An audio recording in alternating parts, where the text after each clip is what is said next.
Yeah, okay, good morning. So these are a couple of talks on geometric invariant theory. I guess the first talk is sort of a computer science perspective on geometric invariant theory, and the second talk will be a physics perspective on geometric invariant theory.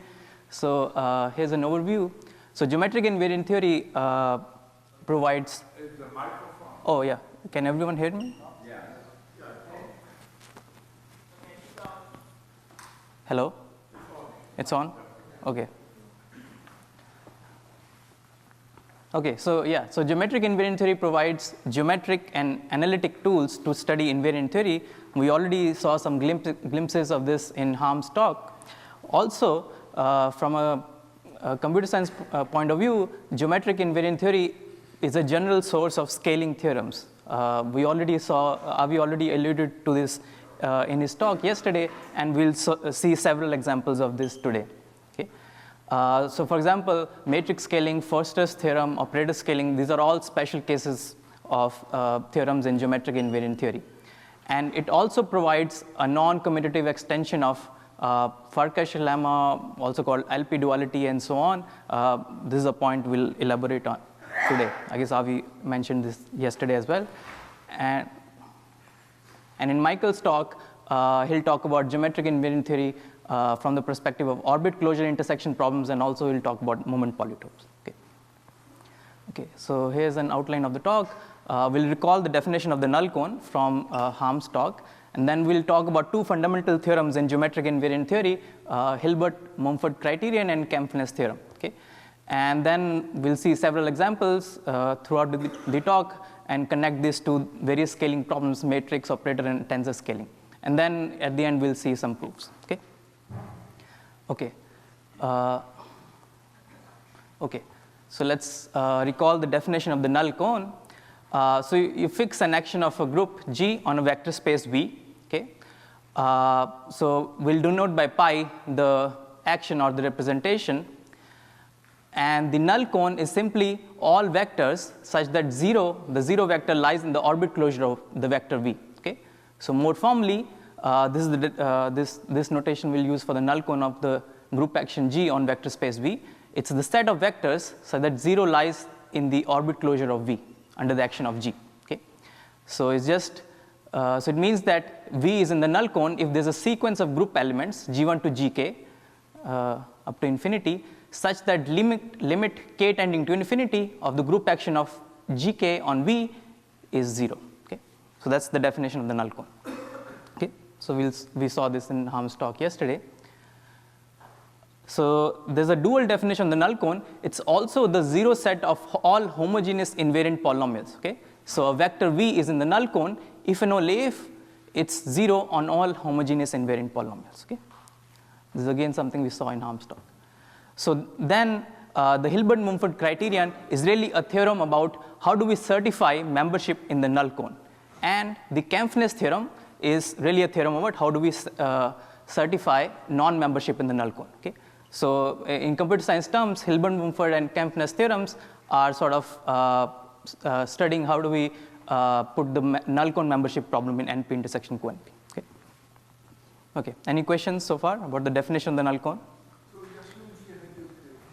Sorry? You assume the group reductive.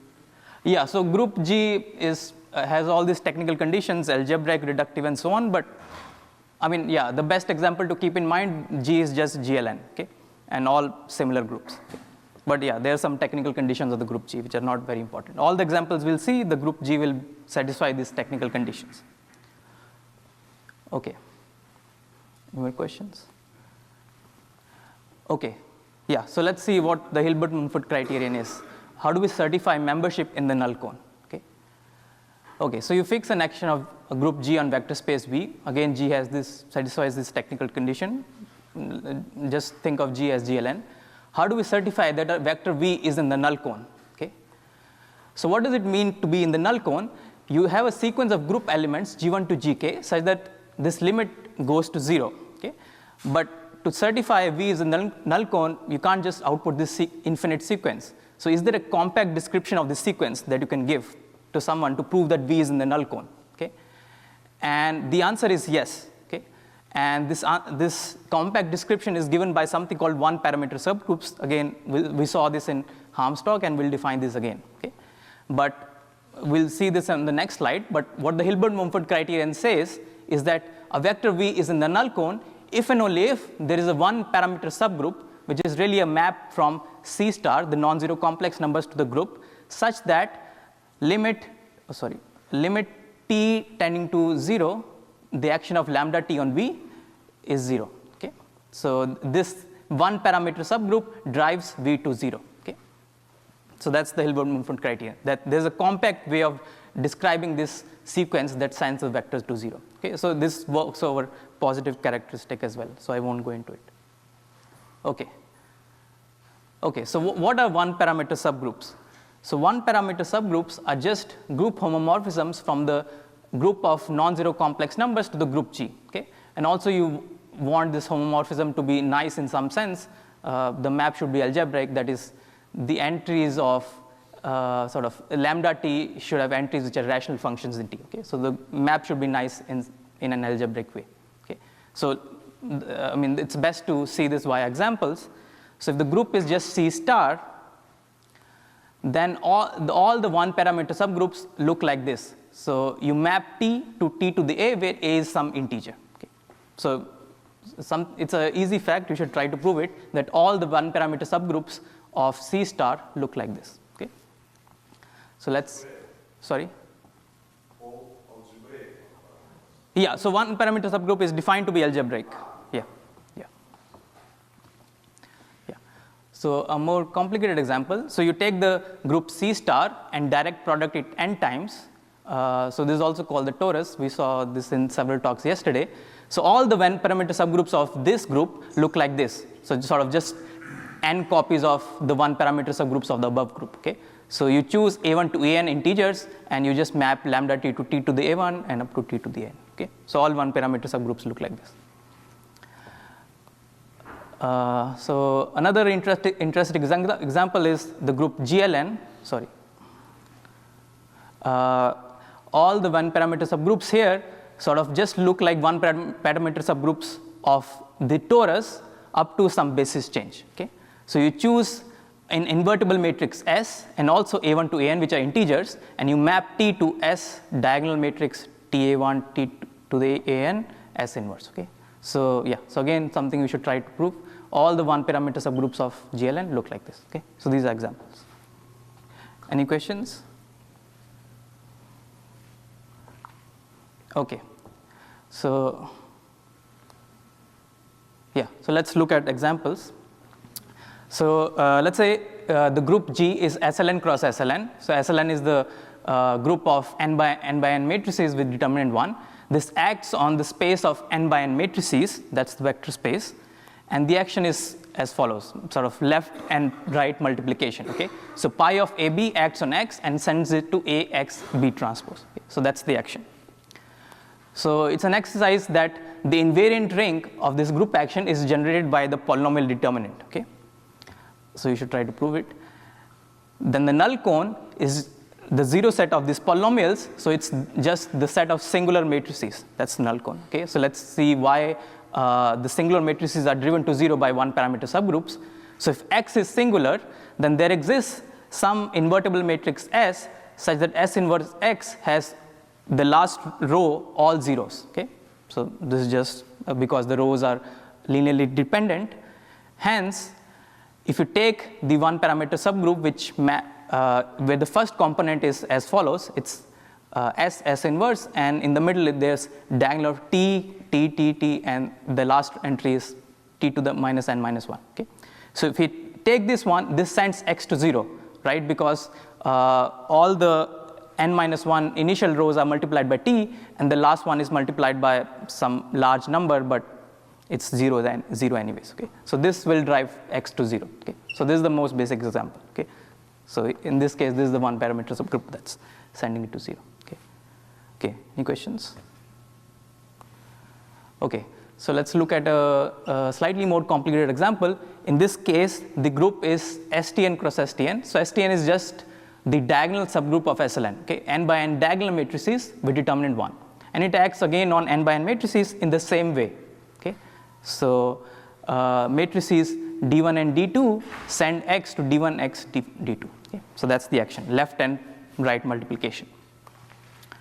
So in this case, the one parameter subgroups look like this. Okay? So they're tuples, and here you have diagonal matrices T to the A1, T to the N, and these numbers are all integers, but they satisfy that this sum is 0. Okay? The sum is 0 so that they have determinant 1. Okay? So these matrices. So these are all the one parameter subgroups. Basically, they just look like the one parameter subgroups of C star N. You just have this sum 0 condition. So one can verify that the one parameter subgroup lambda t sends X to 0 if and only if AI plus Bj is greater than 0 for all ij in the support of X. Okay? Support of X is just the non-zero entries of X. Okay? So this is what it means for this lambda t to send X to 0. Okay? That's how it is acting, right? So the ijth entry is multiplied by t to the AI plus Bj. Okay? So AI plus Bj should be greater than 0 for all ij in the support. So what this means is that, so I'll leave, this is an exercise that, okay, so Hilbert-Mumford criterion says that X in the null cone if and only if there exist these integers A1 to AN, B1 to Bn satisfying that the sum is 0, and also AI plus Bj is greater than 0 for all ij in the support. So I'll leave it as an exercise that this is if and only if the bipartite graph defined by the support of X does not have a perfect match. Okay? So this is an exercise. So just to leave a hint, this you need to use Hall's theorem to prove this. Okay? Yeah, you should try to prove this.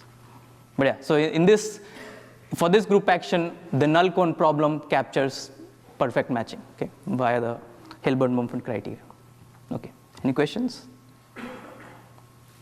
Okay, so let's look at another interesting example. In this case, again the group is SLN cross SLN, but now it acts on tuples of matrices. Okay, so it acts on m tuples of n by n matrices. The action is the same, is just pre and post multiplication by this matrices E and B, but it acts simultaneously on all these tuple matrices in the tuple x1 to xn. So in this case, again, the one parameter subgroups are exactly the same as the last slide, just that you have this change of basis S and T. Okay? So you choose invertible matrices S and T, and also numbers A1 to N, B1 to Bn, satisfying sum 0, and these are what the one parameter subgroups look like. Okay?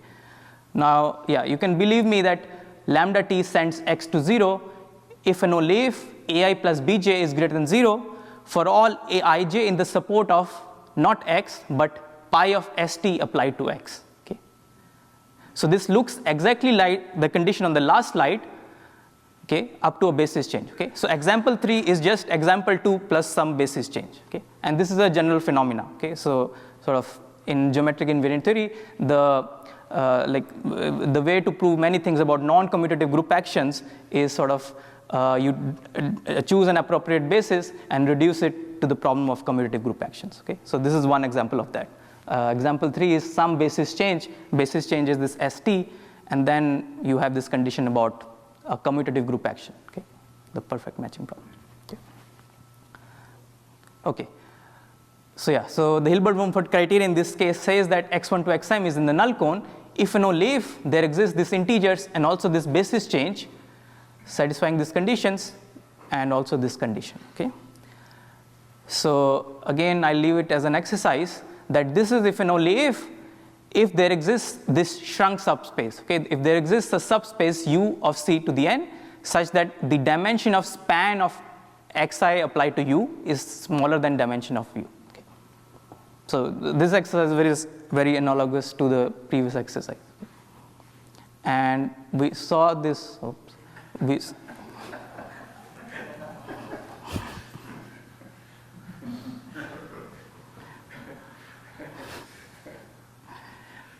yeah, so we saw this in Avi's talk yesterday. This was one of Avi's 6 formulations, right? The formulation about shrunk subspaces.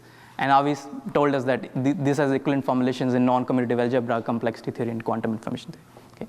So yeah, in this case, this null cone problem captures a very fundamental problem in non-commutative algebra in many fields. Yes? If we have a couple of matrices in support, is the union of the supports of did we define the support? Oh, sorry. So support. Yeah, good question. Oh, sorry. Yeah. So here the support is. Oh, what is that? Oh, yeah. That's a good question. Yeah. So yeah, what is X here? Yeah. Sorry. Yeah. So here the support means sort of the union of the supports of the tuple. Yeah. Yeah. So this pi st acts on all the matrices in the tuple, and then you take the union of the supports. Yeah. Sorry. Thanks for pointing that out. Yeah. There was a bug in this slide. Okay. Yeah. Okay, good. Okay, I think this is the last example for the Hilbert-Mumford criterion. So the group G is C star tensor n, okay, or direct product n times, and it acts on the vector space C to the m. Okay, so this is m, not n. So what is the action? The action is slightly complicated, so bear with me. We fix m vectors omega 1 to omega m in Zn, and this group element T1 to Tn sends the jth elementary vector to itself up to some scalar. Okay, so it's this Ej is an eigenvector with this eigenvalue, this specific eigenvalue. This specific eigenvalue is just product over I, Ti to the omega Gi. Okay, so Ej is an eigenvalue of all the T1 to T, all the group elements, and the eigenvalue is described by the jth vector. Okay, so Ej is this, right? There's a 1 in the jth coordinate. So I mean, we saw this in Peter's talk yesterday. All actions of C star to the n look like this up to some basis change. Okay, and these are all the representations of C star to the n. Okay, okay. So one parameter subgroups we already saw. They are extremely simple in this case. This is what they look like, and sort of if you do the calculation, lambda t sends the vector v to 0 if and only if the inner product between a and omega j is greater than 0 for all j in the support of v. Okay. So the Hilbert-Mumford criterion tells us that v is in the null cone if and only if there exists a vector a in Zn such that the inner product with omega j is greater than 0 for all j in the support. Okay. So this is just linear programming. This is general linear programming. So this group action captures general linear programming. Okay. So the null cone problem. Okay. Any questions? So, is this linear action on homogeneous polynomials or just on all polynomials? I mean, this is not an action of polynomials, but yeah, that specific action is a special case. Like it looks like this. Like you can just rename EJs to some other vectors, and this is what it looks like. Yeah, so I mean, all commutative group actions sort of look like this, and it's just a linear programming problem, the null cone problem in this case.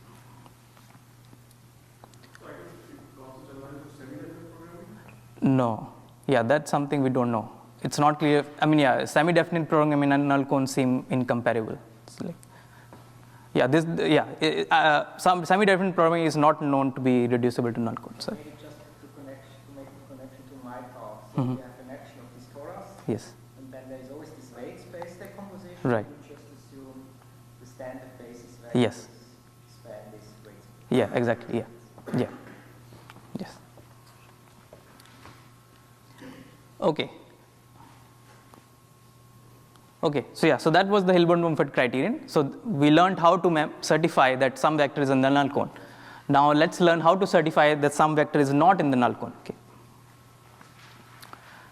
Okay, so yeah, so again we have action of a group G on vector space V. How do we certify that some vector V is not in the null cone? Okay. So a vector V is not in the null cone if and only if there is a invariant polynomial that doesn't vanish on V. Okay. So you could just exhibit this invariant polynomial P such that P of V is non-zero. But this is actually not feasible in general. Like there are many invariant theories in the audience, and they can certify that this is not a feasible approach in general. Okay. The reason is that the invariants are usually hard to find. They are many times they are of exponentially high degree. They may have high complexity. Okay, so this just exhibiting this invariant polynomial is not a good choice. Okay, it may have very high complexity. Okay, you may not have the enough space to write down this invariant polynomial. Okay, so we need a different way, and this is provided by the Kempf-Ness theorem. Okay, which we will see later. So yeah, one thing I should mention that Kempf-Ness theorem is inherently analytic. Okay, so this only works over complex numbers. Sorry, this should be positive, correct? So I don't think there's any analog of this in positive characteristic, unlike Hilbert-Mumford criterion, which does work over positive characteristic. Okay.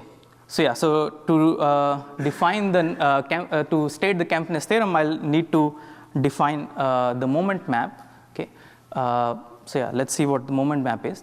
So you fix an action of the group on V, and I'll define this function fv of g, okay, which is just the norm square of the action of g on V.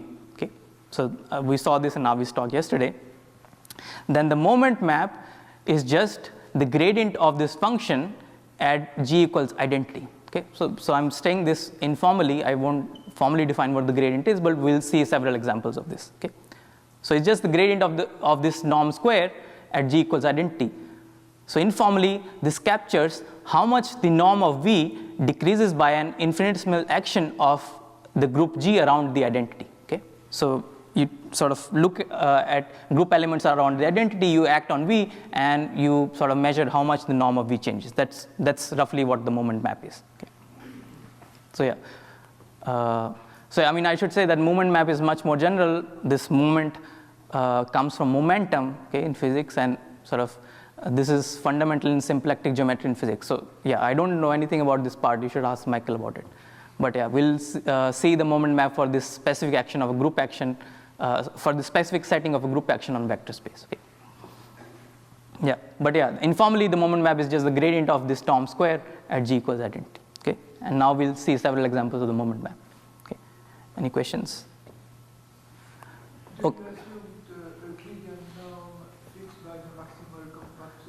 Yeah, sorry. Good, yeah, very good question. Yeah, very good point. Yeah, so this norm square is usually assumed to be invariant under the action of something called the maximal compact subgroup.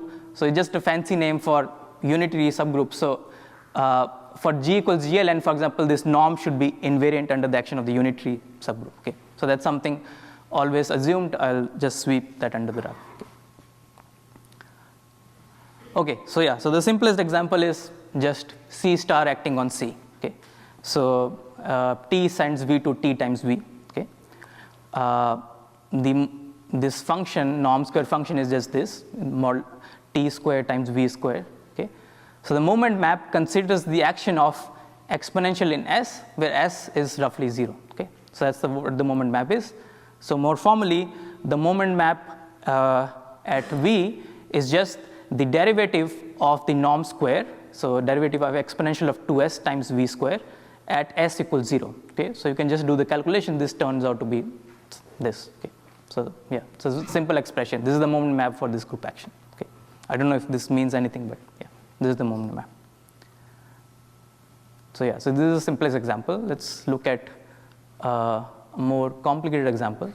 So sorry. Since you mentioned connection to momentum, Uh-huh. so then f of v should be some kind of kinetic energy, and so the derivative of this also has the form of a kinetic energy. Somewhat confusing. Oh, yeah, I don't know. Michael, can you answer? Yeah. Yeah, I don't know if norm square is kinetic.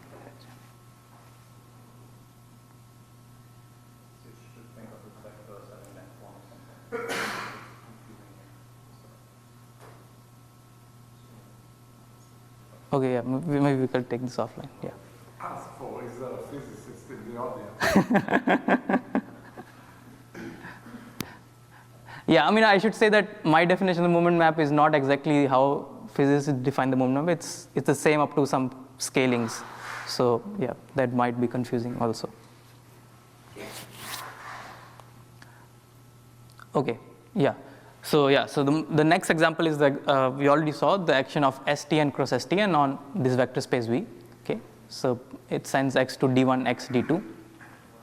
Okay, so we'll fix directions along which we'll take directional derivatives. Okay, so we'll fix vectors q1 to q1, q2 in Rn such that the sum of their entries is 0. Okay, these are the directions in which we'll take the derivatives. I mean, we choose these directions sort of because they correspond to lying in the Lie algebra of this group. Okay, So yeah, I mean, it will be clear in a moment. So the directional derivative corresponds to action. Oh, sorry. Okay, this is very confusing. Yeah, so the action of this group element, okay, so exponential of SQ1, exponential of SQ2. So this is an exponential map applied entry-wise to the entries of Q1 and Q2, okay, around S equals 0, okay. So, I mean, if the sum of the entries is 0, then these things have determinant 1, okay, the product of the entries is 1. So the moment map is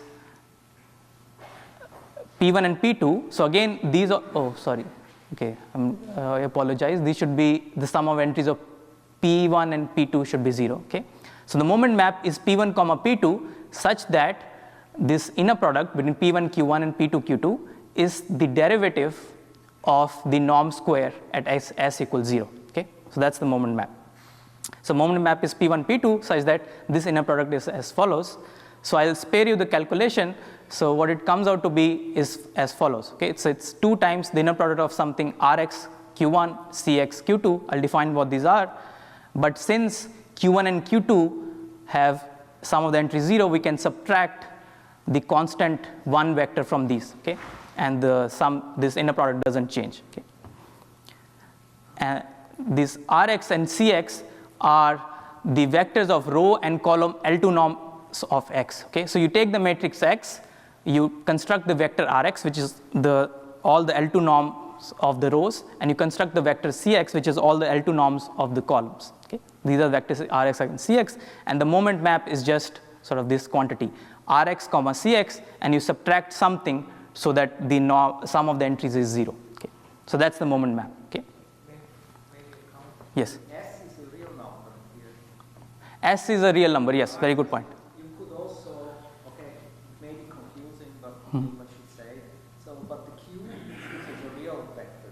Q1 and Q2 are real vectors. You could also go in an imaginary direction. Yes. Then you can just the derivative will be 0. Yeah. So So that's why you don't do this. So, I mean, right. That's true. Yeah. So we are choosing only the directions, sort of the real vectors, because sort of intuitively, I mean, yeah, it may not be clear, but all the information is captured by going in these directions. So this is something you need to convince yourself, but yeah, you can just believe me. All the information is captured by going in this real direction. That's why we're choosing the real directions. Yes. Oh, sorry. So, Yeah. is this are you assuming anything about x being a unit vector right now, or is this? No, yeah, X is not a unit vector. Yeah, but usually moment maps are defined only on unit vectors, but yeah, you can define it this way also without using unit vectors. What's alpha? So alpha is some constant such that the sum of the entries of this vector is 0. So you have some vector and you subtract something to make the entries sum 0. Yeah. So here the moment map is linear. In the previous example, it looked quadratic. This should be, it So should be linear, right? Also in the previous. yeah, I mean, yeah, it's not. So it's linear in this Q1s. So it's linear in this Q1s in the directions, right? In the previous case, sorry.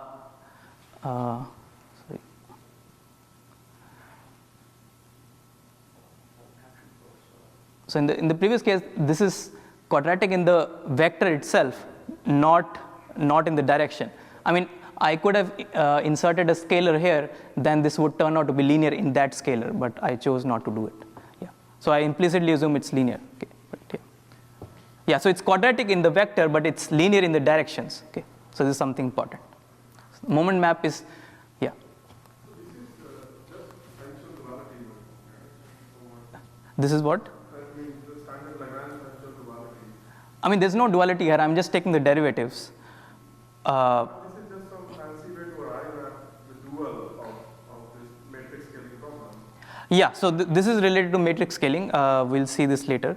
But I guess is that this duality that you're talking about is between the position and the momentum, which is captured by exactly the Lagrange tensor duality.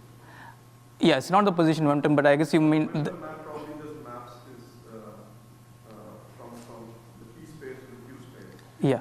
No, I agree. Like for commutative group actions, this is just normal duality, but for non-commutative group actions, it's something more interesting.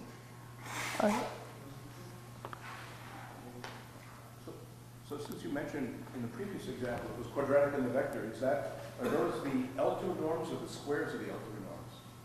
Oh, good question. Sorry, yeah, sorry. Yeah, very good point. Yeah, these are the L2 norm squared. Yeah, L2 norm squared. Yeah, very good point.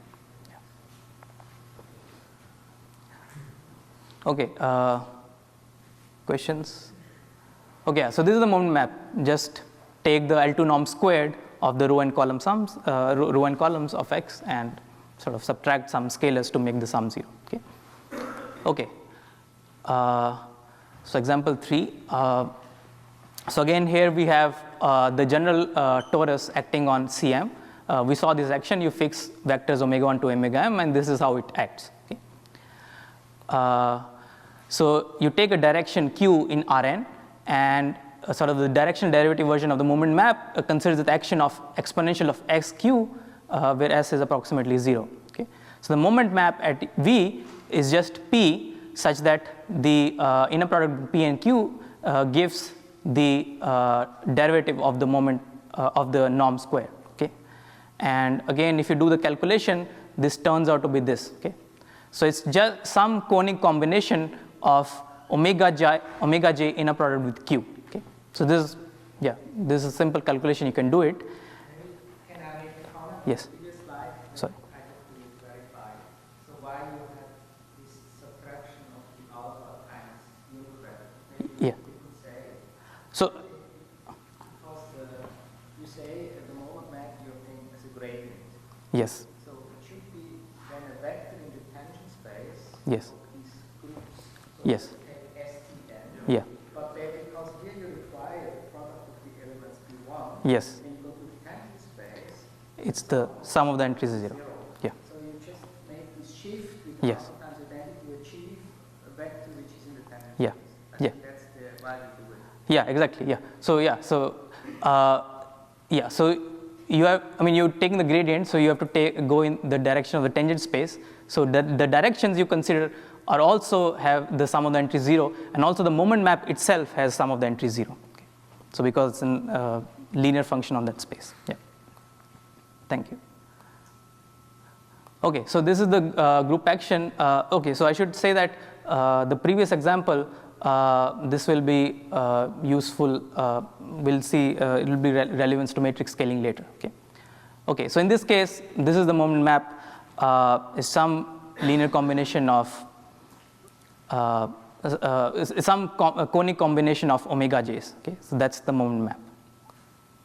So the moment map at V is just some constant factor and sum over j vj square times omega j. Okay, so that's the moment map. Any questions? Okay. So now let's look at some non-commutative group actions. Okay. So here SLN cross SLN acts on vector space of n by n matrices by pre and post multiplication. So I'm ignoring the transpose here because it creates some problems with the moment map. Like it becomes more complicated to define, but the transpose doesn't matter anyways. Okay, so the directions now are Q1 and Q2, which are trace 0 Hermitian matrices. Okay. In the previous example, these were vectors, so which you could consider as diagonal matrices. Now there's general Hermitian matrices whose trace is 0. Okay, and the directional derivative considers the action of exponential of SQ1, exponential of SQ2 around 0. Okay, so since these have trace 0, this has determinant 1. Okay, so they lie in SLN cross SLN. Okay, so the moment map is again P1, P2, where P1, P2 are also trace 0 Hermitian matrices, such that this linear function equals the derivative of the norm square. So if you do the calculation, this turns out to be the following. Okay, so the trace of x conjugate transpose times q1 plus trace of x conjugate transpose x q2. Okay, and you can again do this trick of subtracting by some constant to make this trace 0.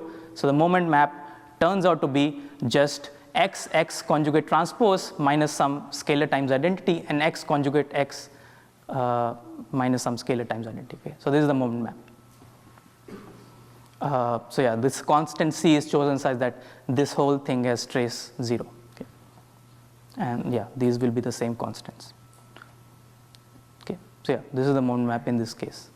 Any questions? Yes. So without the transpose, how did the left action? Sorry? Without the transpose, how is this a left action on the group? So without the transpose, this is not a group action, but doesn't matter. Yeah, like yeah, you can put the transpose, and then the transpose will come somewhere here, so it just becomes ugly. Yeah, it doesn't matter. Okay, so now we'll just consider the same group action on multiple matrices. Okay, this is the action we all love, the left-right action. And again, the directions are exactly the same. The direction derivative again considers the action of these things. And the moment map is again the same, P1, P2, such that this linear function is the derivative of the norm square. And when you do this calculation, instead of x conjugate transpose, you just get a sum over I, xi conjugate transpose. In this other case, you get the sum over I, xi conjugate transpose xi. Okay. So yeah, I mean, I guess, yeah, yesterday in Avi's talk, a question was raised why this was the natural thing to look at. But I guess, yeah, so the geometric invariant theory provides one answer. Like, this is just the moment map for this specific group action. Okay. This sum over I, xi conjugate transpose and the other thing. Okay, so again, you can subtract by some scalar times identity, and the moment map is this. Okay, it's the moment map minus some scalars times identity. Okay, yeah, so this will be of relevance to operator scaling later. Okay, questions? Okay, so what is the Kempf-Ness theorem? We have already bored by the moment maps. So you fix an action of the group. So the Kempf-Ness theorem says that a vector V is not in null cone if and only if there is a non-zero vector W in the orbit closure of V such that, too many typos. So such that the moment map at W is 0. Okay, so this should be W. Okay, so V is not in the null cone if and only if there is a non-zero W in the orbit closure such that the moment map there is 0. Okay. So then this W will certify that V is not in the null cone. Okay, so if you want to prove to someone that a vector V is not in the null cone, you'll just produce a vector W in the orbit closure where the moment map is 0. Okay, so this gives an efficient certificate that V is not in the null cone. I mean, there are issues about accuracy and stuff, but yeah, let's not worry about that. So, I mean,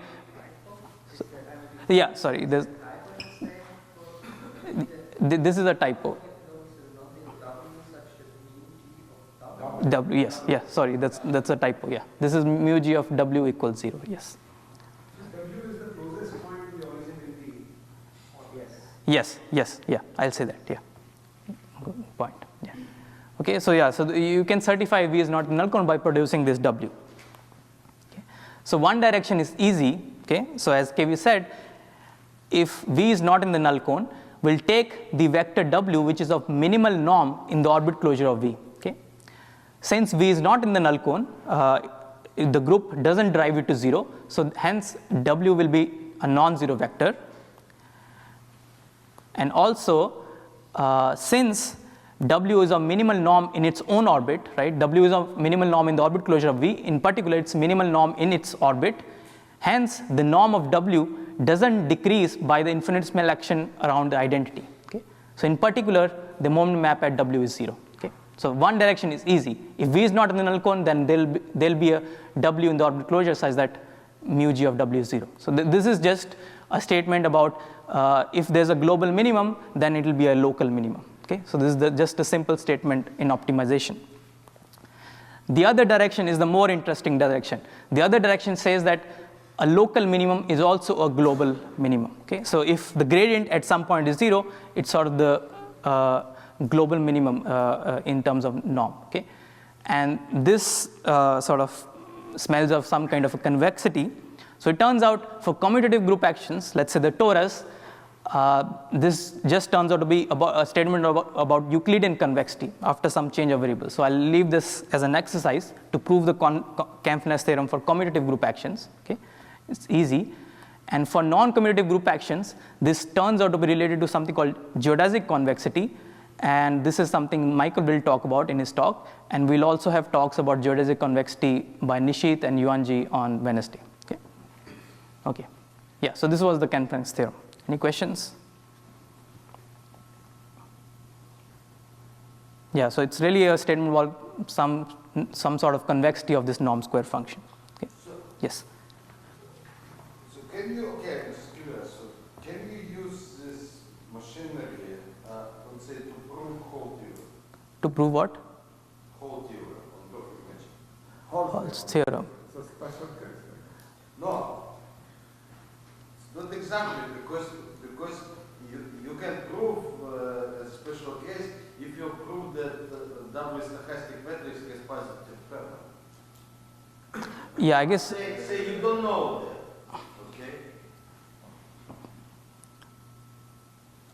I think the duality of the perfect matching holds theorem is a special case.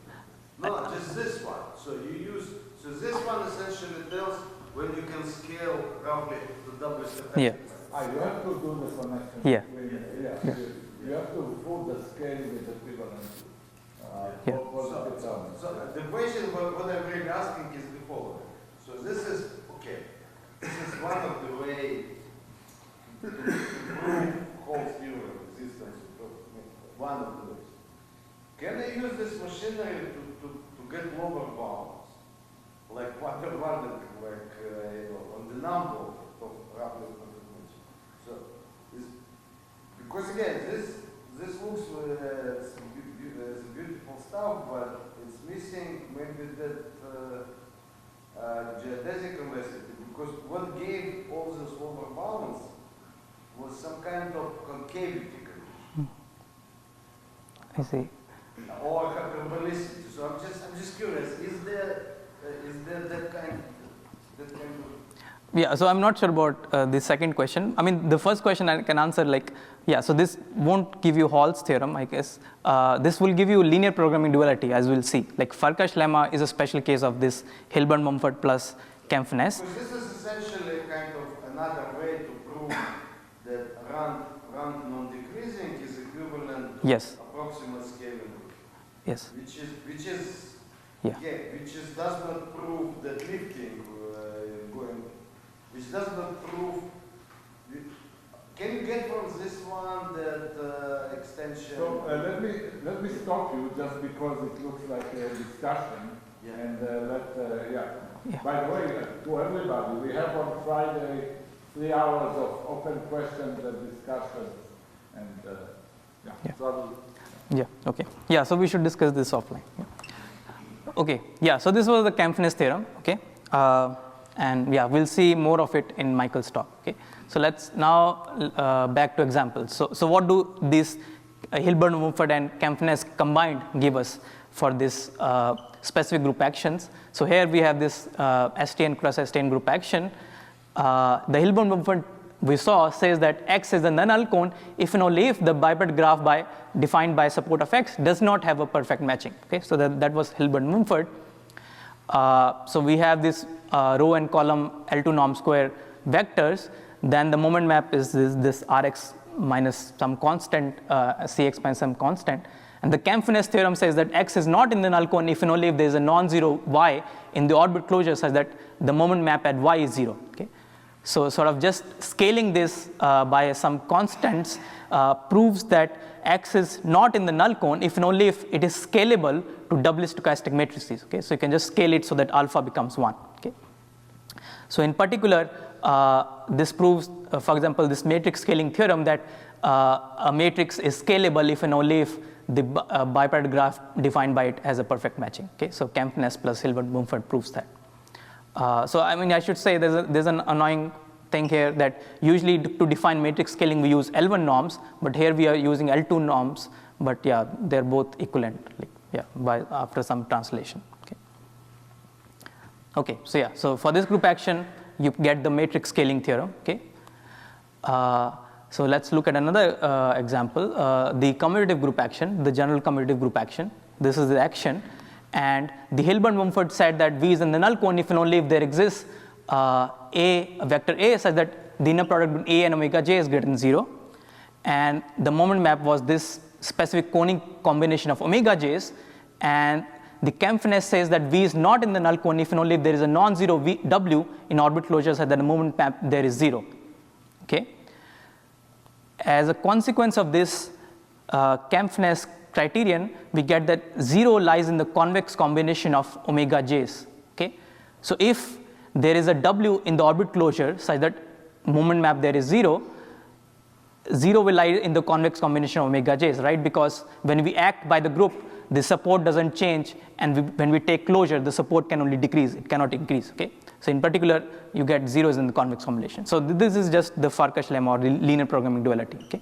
So for commutative group actions, Hilbert-Mumford plus Kempf-Ness is just Farkas'lemma or linear programming duality. Okay. So in this, so to answer Vishu's question, Avi's talk yesterday, in this sense, these provide a non-commutative extension of linear programming duality because commutative group actions is LP duality. So and non-commutative group actions provide something more. Okay. Okay. Questions for this slide? Okay. Yeah. So for this specific example, we'll get the operator scaling theorem. Okay. So again, you have simultaneous pre and post multiplication action on tuples of matrices. The Hilbert-Mumford says that x1 to xm is in the null cone if and only if there is some shrunk subspace. Okay. We saw this definition of shrunk subspace. And the moment map is this specific thing, right? This sum over I, xi conjugate transpose minus some scalar times identity. And Kempf-Ness says that x is not in the null cone if and only if non-zero y in orbit closure. Okay. So you can just sort of scale it up to make C1. Then we'll get that x is not in the null cone if and only if it's scalable to doubly stochastic operators. Okay. In the sense we defined yesterday. So Kempf-Ness plus Hilbert-Mumford in this case sort of recovers the operator scaling theorem of Grudwitz. Okay. So, yes. actually, there is a nuance. Mm-hmm.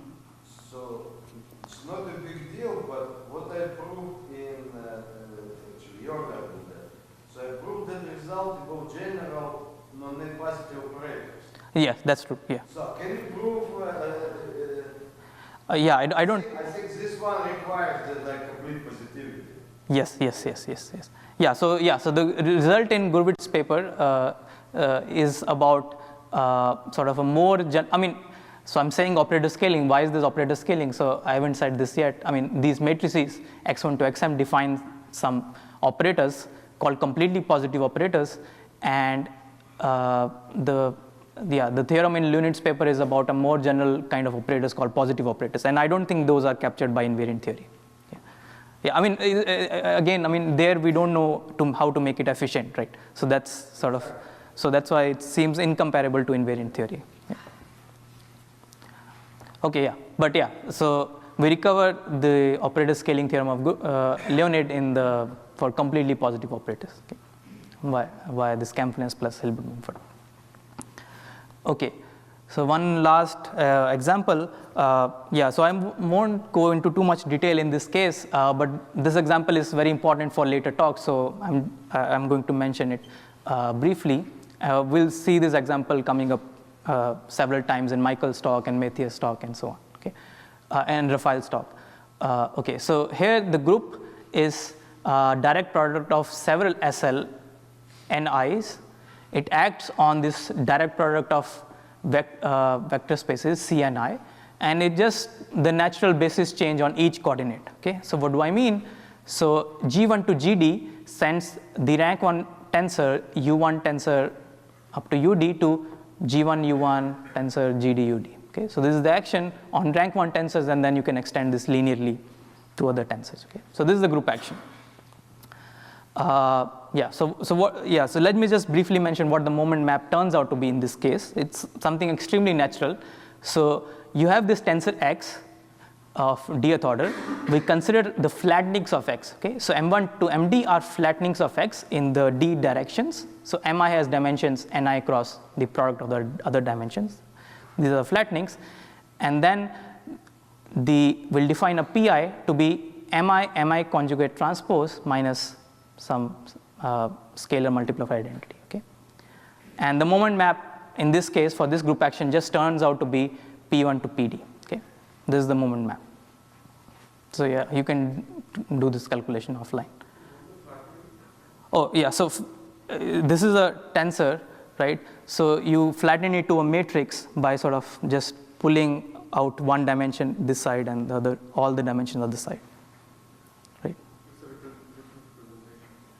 Yeah, it's just a different representation of the tensor. You just say you have tensor product of T and then you put parentheses. Yes. So like you have C to the N1 tensor and the rest is just one vector space. Yes, yeah. You do it as a matrix. Yes, yeah, then you will it in matrix, yeah.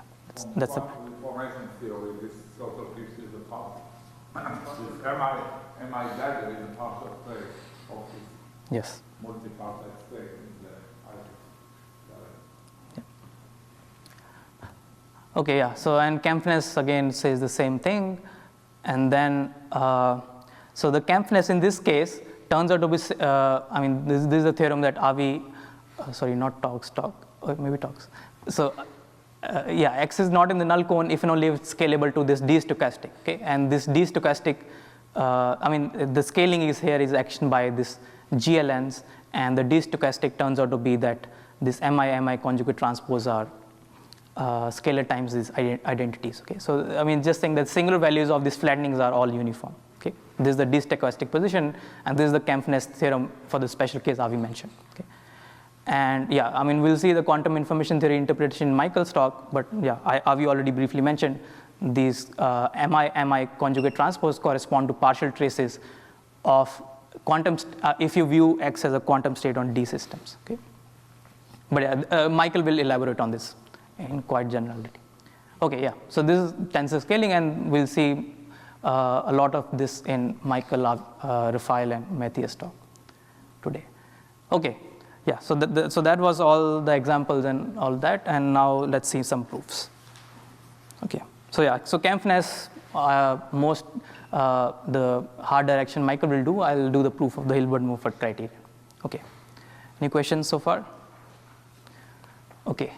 Yeah, so first let's prove it for the commutative case, then we'll prove it for the non-commutative case by reduction to the commutative case.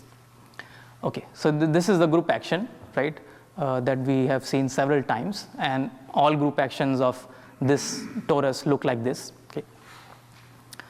So you have vectors omega 1 to omega m, and EJs are the eigenvectors with these specific eigenvalues. Okay, so I should say that this proof is due to Suri, but yeah, I'm not sure if the earlier proofs of Hilbert and Mumford look like this. Maybe someone in the audience can say. But yeah, this specific proof we found in a sort of a note by Suri. Okay.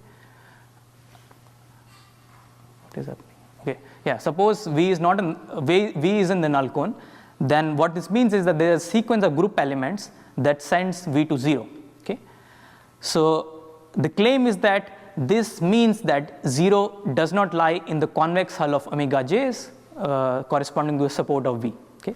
So this is a claim we'll prove in the next slide, but given this claim, the proof is done by Farkas'lemma. Okay? So if 0 does not lie in the convex hull, then by Farkas'lemma, or I guess you can call it the separating hyperplane theorem or LP duality, there exists a vector A such that the inner product between A and omega j's is greater than 0 for all j. So then, if you take the one parameter subgroup T to the A1, T to the N, this will send V to 0. Okay, so you can just check. This we have seen several times already. Okay, so yeah, so given the claim, the proof is finished by Farkas'lemma. Okay, so let's say why the claim is true, why 0 does not lie in the convex hull of omega j's. Okay. Okay, yeah. So we have this sequence which sends V to 0. Okay, so if you unroll what this means, it turns out that this means the following. Okay, so basically you take the various components of this action on the vector V. Okay, so this means that limit k tending to infinity of this weird product is 0 for all j. Okay, so product over I, Ti to the kth, I mean this is the kth group element to the power omega j I. Okay, so this product is 0 for all j. Okay, this is just what it means. Now suppose 0 lies in the convex hull of omega j's. Let's say this is a linear combination which is 0. Pj's are non-negative. Then we'll consider this weird double product. Okay, why? I mean, we'll see in a moment why, but we'll just consider this weird double product. So these things are exactly these things here, and outside you have a product over j, and you raise it to pj. Okay, pj's are this. Okay, so since pj's are non-negative, and all of these things are going to 0 as k tending to infinity, hence this sk will also go to 0. Okay. Now whenever we have a double product or double summation, we always have to switch orders. So we'll just switch the order of products, and after switching the order of products, what you get is the following: product over I, tki, and the exponent is sum over j pj omega ji. Okay, and we know that this is 0. Okay, so this product is just 1. So it's a contradiction. This says this is going to 0. This says it's always 1. Okay, so that's the proof.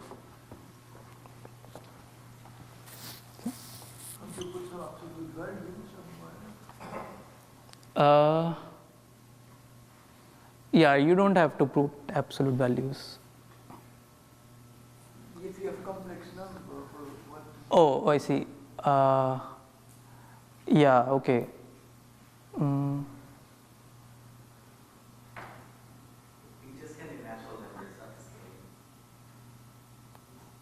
Yeah, you can scale them to be natural numbers. Yeah, like you can take this. Yeah, but yeah, otherwise you can put absolute values. Yeah, okay. But yeah, you get the gist of the proof. Yeah, okay. Yeah, so the proof is just you prove that 0 does not lie in the convex combination, then use Farkas'lemma. Okay, that's the proof. Okay. Okay, so what about the non-commutative case? So the proof of the non-commutative case, as of many theorems in geometric invariant theory, it's by a reduction to the commutative case. And the main thing is just you choose the right choice of basis. Okay, and so I should say that this proof will be highly non-constructive, and it's not at all clear how to find this right basis algorithmically. In fact, that's one of the main algorithmic questions that are very interesting. How do we find this right basis in for non-commutative group actions? Okay, so but yeah, this proof will sort of just magically cook up some basis from somewhere. Okay, okay. So we have this action of GLN on V. Okay, I mean I'm doing it for GLN, but the proof just works the same way for other group actions. So suppose V not in the null cone, then there's this sequence that sends V to 0.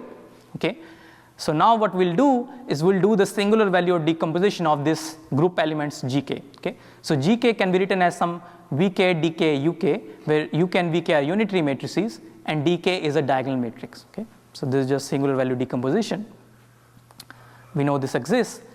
So this means that limit k tending to infinity dk uk v also is 0, because vk is just a unitary matrix. You can just factor it out. It doesn't change the fact that it's going to 0. It keeps the norm invariant. Okay. Yeah. So now we use the fact that unitary matrices are compact. It's a compact space. So the limit of UKs exists. I mean, this may not exist, but there'll be a subsequence for which the limit exists. Then you can just restrict to that subsequence. Okay. So you can assume that this limit exists, and this limit will call U, and this will be the basis change that we're looking for. Okay. So this just constructs this. This proof is non-constructive. It just cooks up this basis change. Okay. Now we'll call this vector W, which is the action of U on V. Okay.